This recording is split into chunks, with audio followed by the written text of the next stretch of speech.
Yep, and we are live. So after I just cockblocked T-Bone and his porn, yeah, okay, really, I I forgot that you were streaming on Twitch, and then Uh-huh. I just blurted that phrase out, and then your one viewer, I'm assuming, was like creeped out or something, and they're like, "Oh my god, I can't believe you said that." Yeah, right. Oh man, rape culture. Rape culture. Hashtag me too. I'm gonna stop there. I'm gonna stop there You're because gonna get. We're gonna lose people are any women. totally gonna give it to me, man. Oh man, Yeah. no, like okay. Let me clarify that the whole movement in which women are being sexually harassed and abused, even. Look, I do not condone that in any way, shape, or form. I think That's I get official. myself into trouble when I do shit like this, and I mock any sort of movement. That's because you're a part of the patriarchy. No, it's not even about the patriarchy, damn it. It's like I have this natural disdain for anything and everything that becomes well established. Yeah, me too. I think that's why And we it get might not, along. yeah, but at the same time, I also recognize that maybe that's what's holding back, holding us back in life sometimes, right? Like the fact that we're just so fucking cynical that, Well, I is that mean, cynicism? well, I mean, I don't know if it is cynicism or if it's something, but the fact that we don't belong in any sort of like major establishment. Oh, I belong I'm to a not, major establishment. well, I mean, yeah, Not on purpose. Well, no, those are actually it's definitely on purpose. It's how I make money. well, yeah, but I mean, like that's another thing. But I mean, like it's not like we believe in the mission of that establishment that we're in, No, right? no. Yeah, exactly. Confirmation bias. No.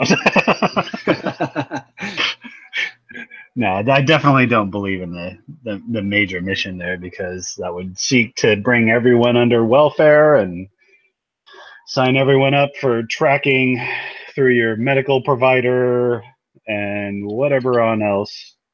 You know, it's funny to me how conservative some groups can be in their private lives, yet they work for systems of government that seek to unify and bring everybody under one belt. Right. Like cops, typically conservative, calling for smaller government. They don't stress the fact that they're talking about the federal government. So it leads one to believe that they're talking about just government in general, since that's all they say. And you know that they're talking about their own job, right? Oh, of course. But they're never really talking about their own job because what they target is the burgeoning federal budget, blah blah blah. But Oh, then just like they always want to talk about military retirement form, saying like, oh, it's oh unsustainable, my blah blah god, I blah. know. But you know what? You have to do 30 years in the military to get 75%, Yeah, right? 50 years for 20. yeah. The only thing you have is what is it? Inflation adjustment every year. You don't now. The thing is most most cops across the United States, when they retire after 20 years, will get 90% of their pay. The only thing they don't get is the inflation adjustment. But 90% of your pay for 20 years of work, and then you could just sit off your own ass throughout this whole time. Like The lesson we're from that: talking, become a cop in the Bay Area and retire somewhere else. yeah, like get a cush job in some quaint rich guy's town or something like that. I don't know. Anyways, that's a Neither here whole nor separate there, right? matter. Let's return to me trying to make myself look innocent. Look, I mean, but look, once again, we're not a part of the establishment, and this whole thing, even though I didn't make fun of the movement itself, but I am making fun of all movements. Oh yeah. And yeah, and you know, putting things on a hashtag, not my thing. Um, and while I sympathize with this movement, you know what? I'm going to put myself back in trouble and say there are certain things that I'd have to disagree with. Like if you listen to that episode of Hidden Brain on the whole issue of Me Too, one thing that you do notice is that every person that was a perpetrator thought they were actually in a romantic relationship with these women. And they always kept saying that like they didn't mean to hurt these women. I don't know. I mean, because some of those women were a part of the Harvey Weinstein thing, right? Not And necessarily just Harvey Weinstein. I mean, it not was necessarily, like but like he was a part of it. And so to say every single one of the perpetrators, that's kind of a broad stroke. okay, not every one of the perpetrators, but Yeah. at least the ones that were featured in that episode of Hidden Brain. Okay, this will work nicely into something that we can talk about for this podcast. Okay, how can we lead it back to martial arts? Oh no, I got it. I got it. Let's finish the thought though. Okay, but like I mean, it just goes to show you how men. A lot of people don't realize that men are the ones that are hopelessly romantic. I believe. Now, the way they carry themselves are is completely the exact opposite, right? It's like with the men that were featured in that episode of Hidden Brain, they all thought that they were in this romantic relationship. They really want that romantic relationship, but the thing is they go about and carry themselves in these horrible manners, and they don't realize that they're hurting the women that they supposedly love. And if you look at the studies, actually, like men after their spouses die will quickly die for the most part in a couple months. Women, however, if their spouses die, they can live on for decades. It's like nothing, really. Hmm. That's why when a man, people give crap to a lot of men that when their spouse dies, they immediately go and look for another person to mate with or like to be with. Mm-hmm. So a lot of people think like, oh, like men don't care about women or whatever. Like, no, they care a lot about women. The thing is they can't live without women. Like we are biologically wired for this stuff. Yeah. I think we are. I think there's a little bit of willful ignorance we can apply to the situation to kind of transcend that. I don't know if we're biologically wired though, dude. Um,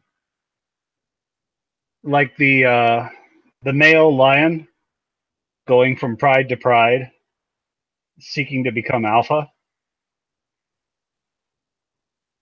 That's a lion, obviously, but with regards to that, like moving from one serious monogamous relationship to another, and in the case with these guys who were a part of the Me Too, if they really did love those women, they're just playing a part of that that that analogy where the lion is moving from pride to pride. It's not bound. But on the other hand, I mean, there's other issues that go with that too, dude. Like hypergamy in women, how the tendency in them to seek their alpha, and some of what I was reading and what was talked about in all this red pill stuff was how a woman could never really love a man the way he wants to be loved. Never. Just by that sheer fact of hypergamy and men's misguided need for that requited love on that same plane. Yeah. And then again, we come to these factors where they don't think they're hurting women, which I do think is partly true for some people. But you can't just say men don't think, that they're, I mean, some men do it on purpose. But yeah, so this could lead back to martial arts with this Aikidoka that, I mean, I could take a couple seconds here to remember his name. Um, but he was I believe it was Central California Aikidoka. Anyways, he was busted for child porn, and Oh crap! this dude wrote a book. So I found his book at the dojo, and uh, I thought, this guy's wow, he's prolific. I like he's eloquent with his words. I like the way he's approaching this topic, this study of it was talking about just basically, more words on bringing Aikido into life, into other aspects. And one person who delved deeply into the study of Aikido, their reflections on it, on their path. And so, I mean, this legit, like, shit you could just study, right? But then going to Aiki Web, which is kind of like this really low key, old school repository for like all the old Aikidoka. Like, I don't think anybody actually goes there. I mean, they do, but it's an old message forum. Like, I mean, we're talking like, Like old Windows. school BBS. Kind of like it's more a little beyond that, like Windows ME, sort of like when websites, you still had to use dial-up, or some people had T1s or something like that, or like Ethernet was just coming out, and it was people were, whoa, Ethernet, I heard colleges are getting Ethernet, sort of thing, and so they have like animated GIF reactions that are just like 8-bit pixels. Anyways, so it's like a low key website, and searching for the dude, thinking, oh yeah, he's probably wrote on Ike Web. I found some people just basically calling the dude out in an article. They had a link to it. I checked the link. I was like, oh shit. And then so I asked my sensei, I was like, what do you know about this? What do you think? And because he recommended the guy, he said he met him before, and he's like, well, you can't really, like, just start picking up on everything you read on the internet. And then even then, I mean, even if that was the case, the dude still got rights, and he still got, this may be like charges that are being brought forth, sort of thing. And I was like, ah, man, this just added like layers and layers and layers of complication to what would otherwise be meaningful study in an art. Yeah. So to recap, a dude that I was like gonna Aiki crush on, just by the way his writing was, and you wanna be able to like reach out to some people in your art, see what they say about the thing that you love, and you find out that this thing that you love, that you build up in your head, like the conversation before with women, and monogamous relationships and love and hopeless romanticism. You build this up in your head, and then all of a sudden, when that bubble gets popped, that leaves a gap.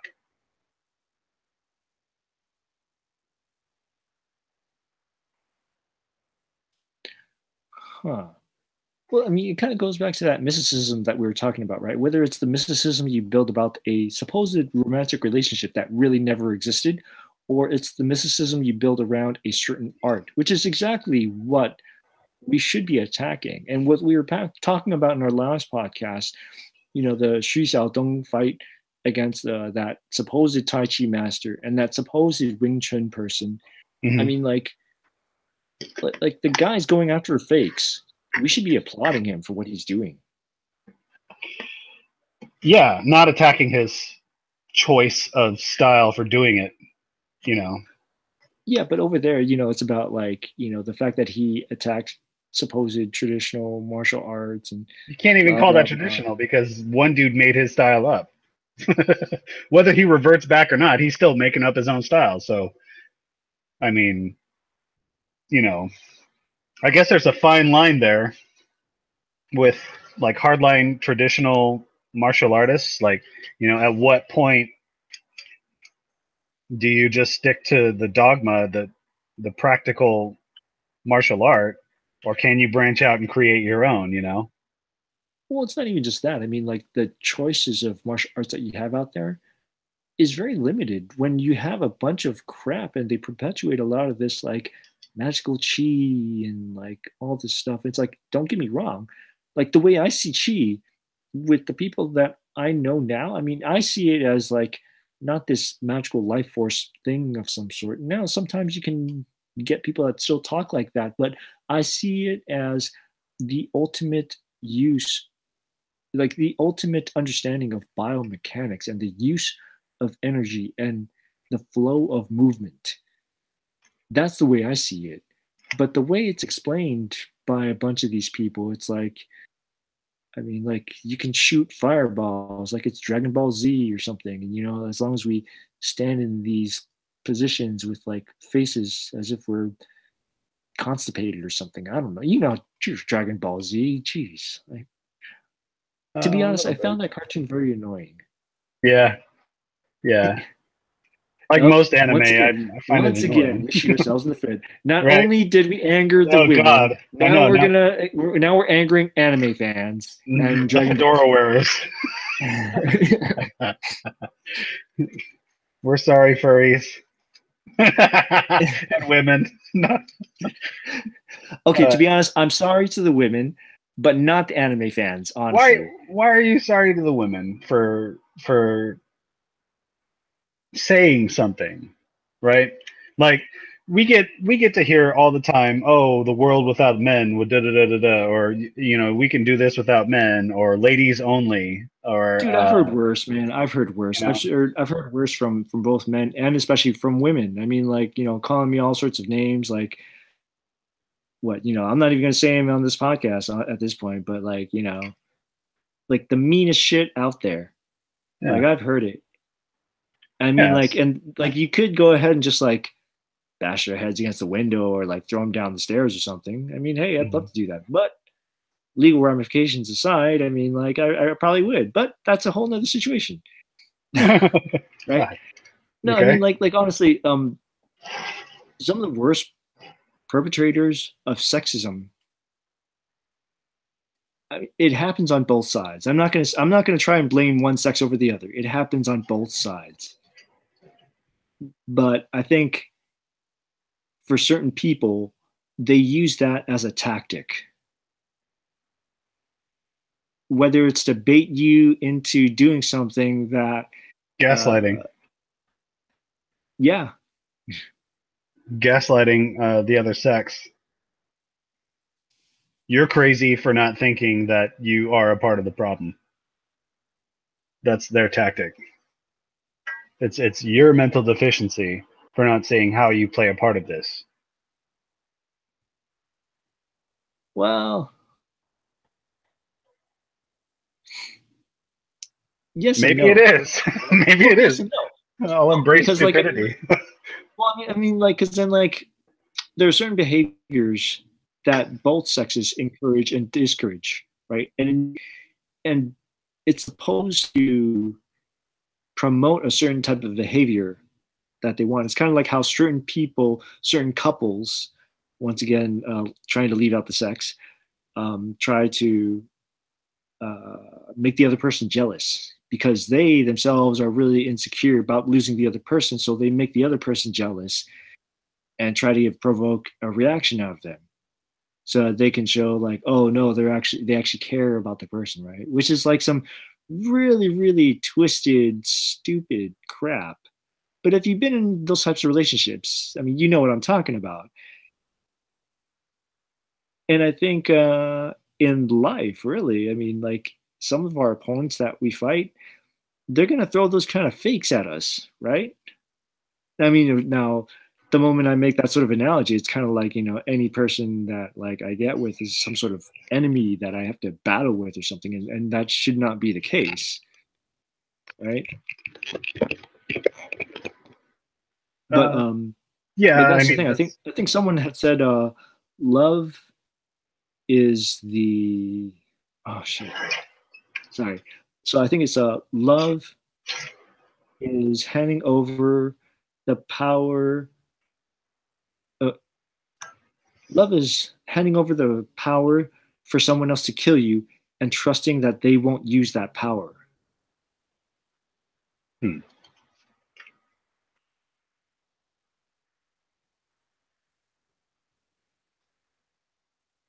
Martial arts, on the other hand, I'm gonna beat the shit out of this motherfucker.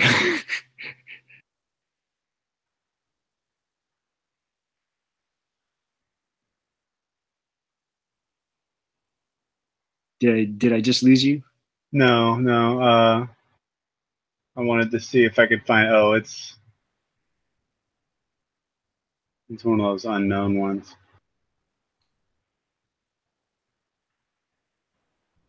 Oh no. Yeah, I wanted to find it to destroy you, but trusting them not to. Yeah. I don't see an original source for it. Oh, I was just thinking every time we start talking like this, we bring up, what do we call this? The unverified punch. yeah. Actually, That's the name for the podcast. no, actually, Unverified. there's there was someone in my last job. She's Mhm, getting ready to get married, and so we figured we'd get a card for her together. mhm, And so it was like there was this line, something about lovers staying together for the rest of the time or some shit like that. It was a nice little mhm, quote. I can't remember it now. mhm. And so people, all the girls in the office started putting their names on there. And then me being the jackass I am, so there's that quote, and then it said anonymous. So then I crossed out the word anonymous, put my name on there, and then I said royalties. I can feel it now. I'm rich. And so like as we're passing this card around, people are looking at this and they're like, "What did you put on this person's card?" And I'm like, "What? What? What?" I They're like, said she's getting married. it. So what? uh, and once again, this is why we are not part of the establishment. Because we. Yeah. Okay. Yeah. I. Yeah. Yeah. Black sheep to the core. I mean, it got to her, and she started laughing too. So I mean, that Oh, saved good. me right still. Good. I mean, you got lucky, but still. Yeah. What is that? You ruined my car. um, but yeah, so I think that was another thing. That's a good point that we're not a part of the establishment either, because that was a that's like okay, that's like pursuit in academia, Either way, where you love your pursuit and knowledge in something, and then you have to make something of it. Or oh god, let's see. These could be anywhere from 24 to 28-year-olds on the natural track in college, the high succeeding natural track graduate students. Um, Now, after you obtain your graduate degree, or as you're getting it, you have to either get a job in what would otherwise be a market that just kind of funnels you into a bottlenecked position, or there's high competition, or there's high turnover, or it's temporary. Everywhere you go, temporary, temporary. Um, and that's your life. professionally, or you can go teaching and start out as a professor's assistant probably before you get your degree. So it there's even a track to that too. You can't the death of the modern scholar. You can't do what you want. There's a death of the modern martial artist. One of the guys who basically started the dojo where it resides now was the guy who the original guru for it, Tri Dong. He was a Vietnamese martial artist who traveled to China, Japan, Korea, fighting masters in their schools, challenging them, and then being taught their martial art. He stopped with Aikido and then took it to America. He taught other styles, obviously, but this was at a time where, God, people knew no bounds as far as martial arts was concerned. Like they'll fucking teach you if you have the ability. They'll take you point A to Z in a martial art, and it could be within years.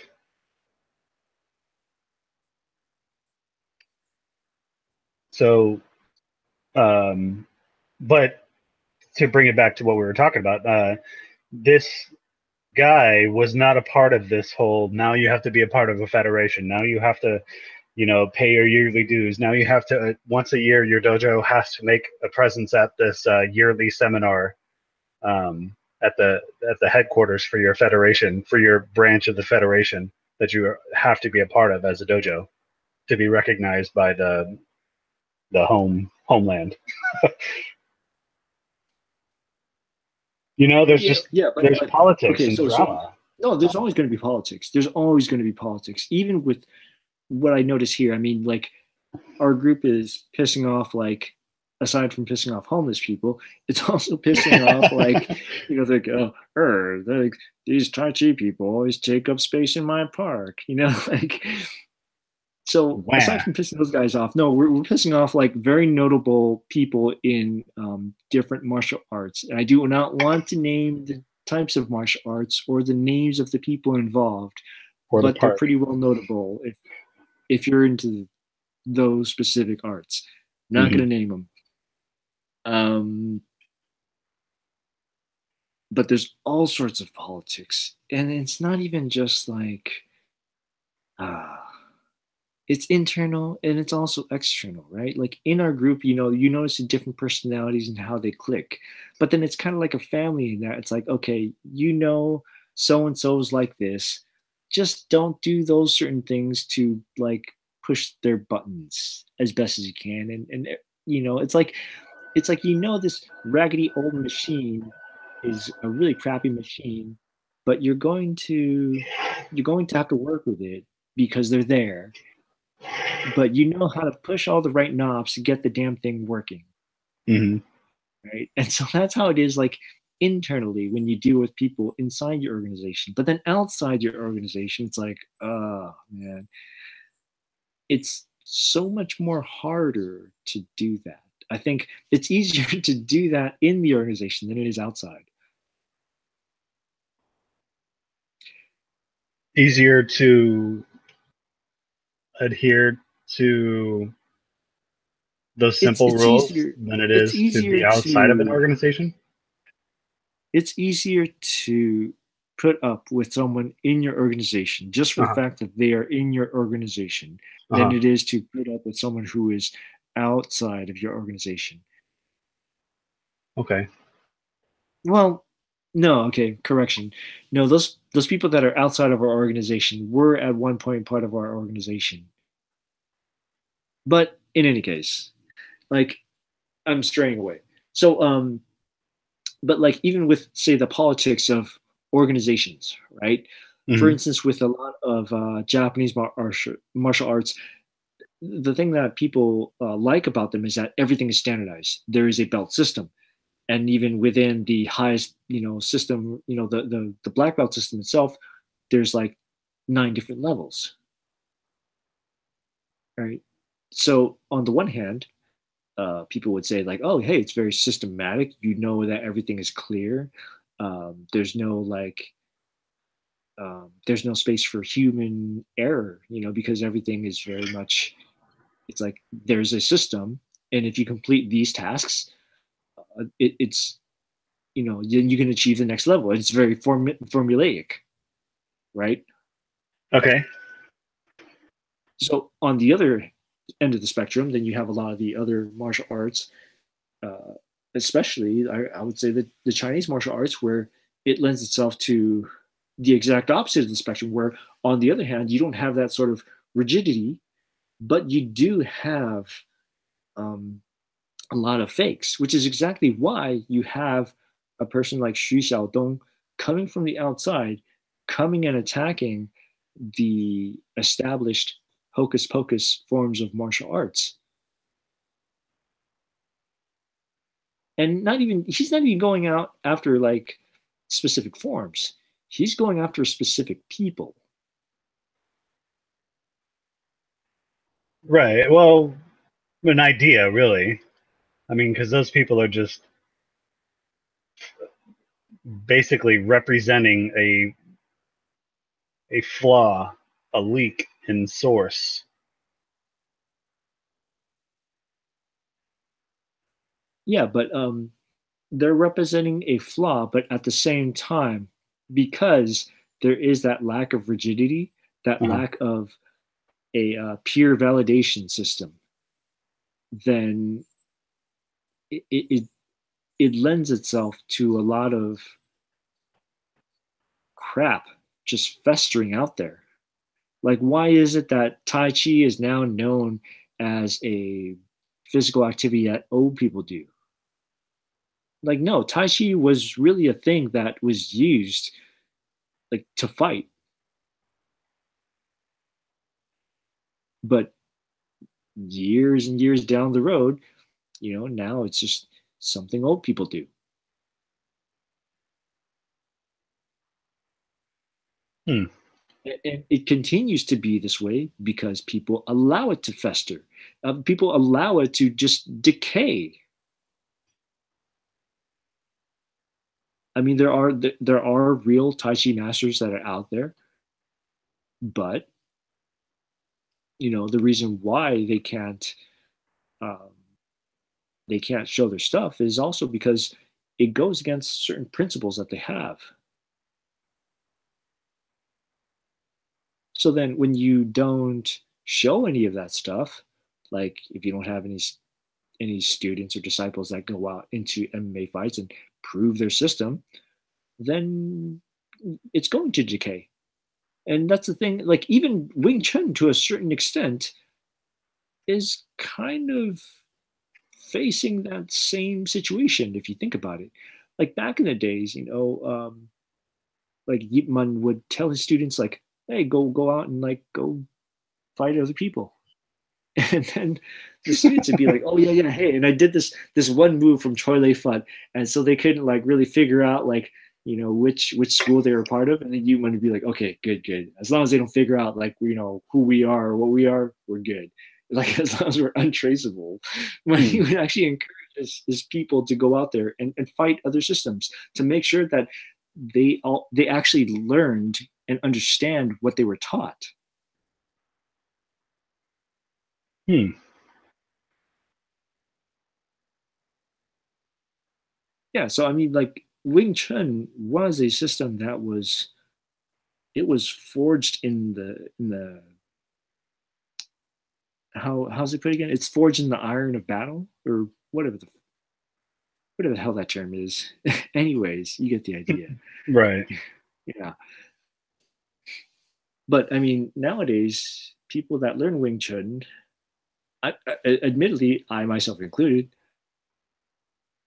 I've never really been like a fighter. Now I've gotten my ass kicked a bunch of times, sure, but that was well before I learned Wing Chun. But after I've learned it, well, I mean, now that I'm 30 something or whatever, like, am I really going to go out there and like risk legal ramification to test out a martial arts system? Like, would you go out of your way to actually prove that you can fight to other people? No, no. That's what saves me from conflict in most instances is that I have nothing to prove and I don't like competition. It's not even about proving yourself to in like showing off to other people. I mean, I guess I should rephrase that. Like, you know what you know with Wing Chun and Aikido, but then at the same time, have you tested it? When's the Have I last time tested you've actually tested in a it? setting where the other person is not of a Wing Chun or like Aikido? Maybe the guy is like Jujitsu or like, I don't know, an MMA guy or something. But I wouldn't be found in that situation.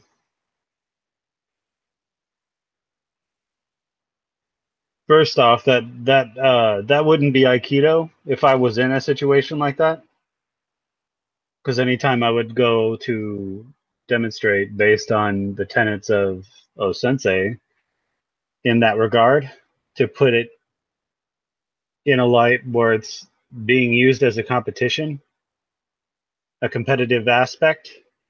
No, no, no, no. I'm not talking about competition. I'm talking about like making sure that you understand what you've been taught. Against uh so have I had to defend myself with Aikido? Because it's a defensive martial art. I wouldn't. That's the premise of it. You don't seek conflict in that regard. So, like, you don't go out and seek a fight. You don't go to seek to prove yourself. Hmm.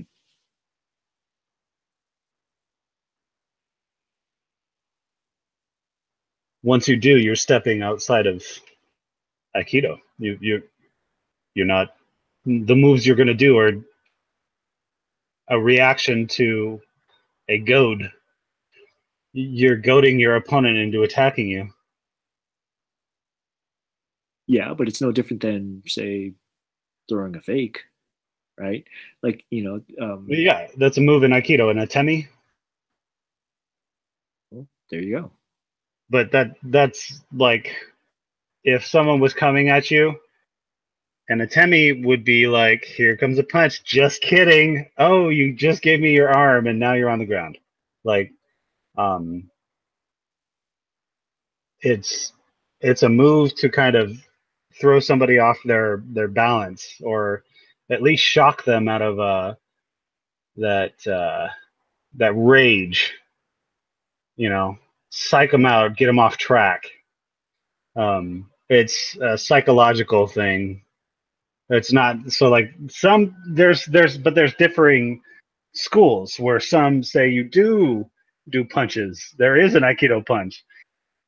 Some say that no, that's an atemi. You almost punch them, but you use what you're given in their attempt to whoa, or oh my gosh, they like are coming at you and like, oh man, I don't want to get hit as But see, you're lining up that the shot.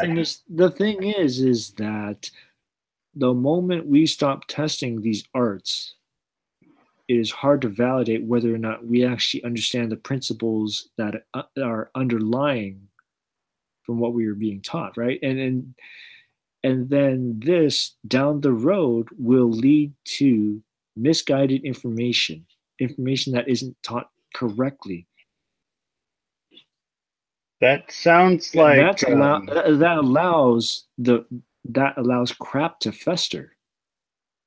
uh, okay. So I see where you're coming from, and yes, so I do agree with you in some respects, because there are certain frou-frou aspects of Aikido that can really be played up. The healing aspect of it, the energy exchange, and the cleaning, cleansing, base, meditative quantity that you get from training in it, that can definitely be sold up and made a marketing point on a dojo. If they even call it that, they might call it something else. And even then, they start straying further and further and further, like you're saying, with the crap, or like the esoteric aspects. You know, that's the stuff that this guy is trying to flesh out. And yes, so then those people might be at a loss when it comes to needing to use what they train in. But there are certain philosophies that have come up that in all my skepticism and cynicism, I haven't been able to argue down. And that's that some people can use Aikido the moment you instruct them. The first time they touch it, they understand it. There's no like years and years and years of study that, I mean, they just move with it and they agree with it. And it's, you know, there's not like these golden seed people, but that is a statistic that is there. It can't be argued away because you have a master saying, wow, you're doing it this at my level. And you even had O Sensei saying that, the guy who made the fucking art. Like you got people walking off the street off to his art, coming in and doing it naturally. Like he's like, I made this shit, and you're doing it naturally. So,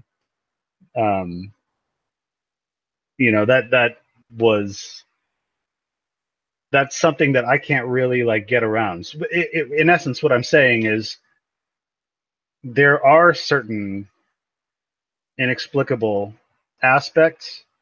That doesn't mean that people have to take that to a 10, you know, and say that their chi was aligned and they were in their purest sense of body, and it was because of this diet that they had, and the style of clothes that they wore was loose and allowed for that chi, you know, like, goddamn.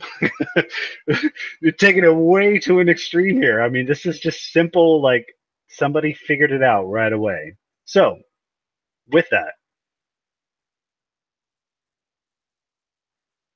there, and the reason I bring that up is because that goes back to one of the tenets of Aikido in not being a performance art, it not being a competitive art at all. There's no Aikido tournaments. There are some like that, you know, some people have this need to have that sort of thing in their life, but what I like about Aikido is that does not exist in the art. If you're doing the art,